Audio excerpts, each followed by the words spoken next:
Welcome back to day 3 of the 30-day English challenge. If you've completed the first 2 days, you're already making progress. You know how to introduce yourself, and you've learned many everyday English words. Today, we're going to fix something that stops millions of English learners from speaking confidently: mistakes. Let me ask you a question. Have you ever wanted to say something in English, but then stopped because you weren't sure if it was correct? Maybe you thought, what if I say it wrong? What if people laugh at me? What if my grammar is terrible? If you've ever felt that way, you're not alone. Almost every English learner goes through this. But here's the truth. Making mistakes is not the problem. The real problem is staying silent because you're afraid of making mistakes. Think about a child learning to speak. Do they always use perfect grammar? Of course not. They make hundreds of mistakes, but nobody tells them to stop talking. Instead, they keep speaking, and little by little, they improve. That's exactly how you should learn English. Today, I'll show you some of the most common mistakes beginners make and how to fix them. Let's begin with the first one. Many learners say, he go to school. Can you hear what's missing? The correct sentence is, he goes to school.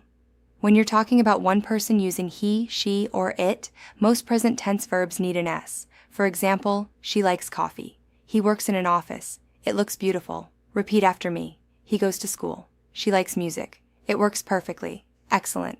Now let's look at another common mistake. Many learners say, I am agree. This is incorrect. The correct sentence is, I agree. The word agree is already a verb. You don't need am. Listen carefully. I agree. I disagree. That's all. Now repeat after me. I agree with you. Very good. Here's another mistake. People often say, she have a car? Can you spot the mistake?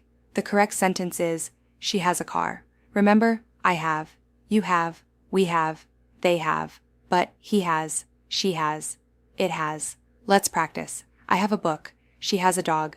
They have a new house. Perfect. Now let's talk about pronunciation. Many English learners pronounce every word separately. For example, what are you doing? But native speakers usually connect their words. They say, what are you doing? It sounds smoother and more natural. Let's practice. How are you? Not, how are you? Again, how are you? Great. Here's another one. Where are you from? Listen carefully. Where are you from? Notice how the words flow together. Don't worry if you can't say it perfectly today. Just keep listening and repeating. Now let's talk about one word that causes a lot of confusion. The words your and your. Your means something belongs to you. Your phone, your book, your friend. Your means you are. You're my best friend. You're learning English. Listen carefully.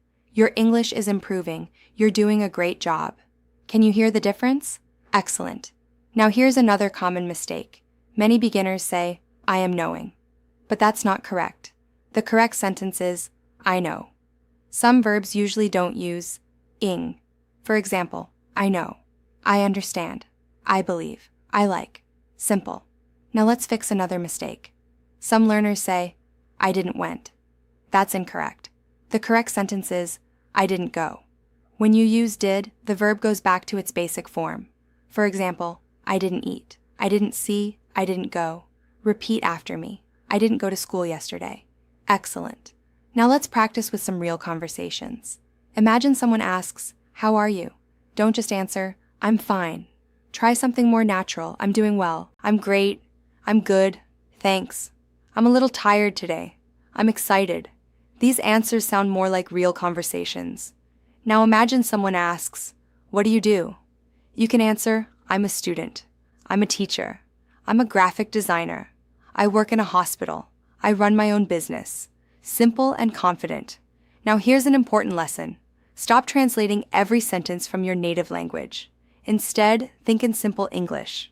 For example, if you're thirsty, don't think about the sentence in your own language first. Just think, I need water. If you're hungry, I'm hungry. If you're tired, I'm tired.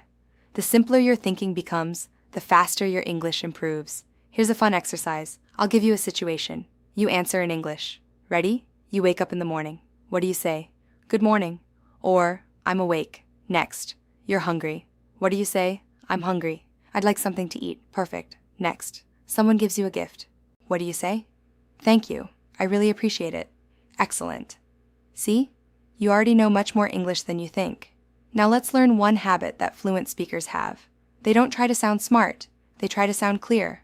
Many learners search for difficult words because they think difficult English sounds better. It doesn't. Simple English is powerful. Instead of saying, I endeavor to enhance my linguistic proficiency, just say, I'm trying to improve my English. Both sentences mean almost the same thing, but one sounds natural and the other sounds like a dictionary. Always choose simple English. Now let's do a quick review. Which sentence is correct? She have a dog. Or, she has a dog. Correct. She has a dog. Next. I didn't went. Or, I didn't go. Correct. I didn't go. Next. I am agree. Or, I agree. Correct. I agree. Excellent. You're learning fast. Now here's today's speaking challenge. Stand in front of a mirror. Introduce yourself like you learned on day 1. Then describe your day using at least 5 words from day 2. Finally, try to avoid the mistakes we corrected today. Don't worry if you make new mistakes. That's completely normal. The goal isn't perfection, the goal is progress. Remember something very important. Every fluent English speaker has made thousands of mistakes. The difference is that they never stopped speaking. So promise yourself one thing today. Don't be afraid of mistakes. Be afraid of never trying. Every sentence you speak makes you a little better than yesterday. Congratulations! You've completed day 3 of the 30-day English challenge. Tomorrow we're going to learn how to think in English instead of translating every sentence in your head. Once you learn that skill, speaking becomes much faster and much more natural.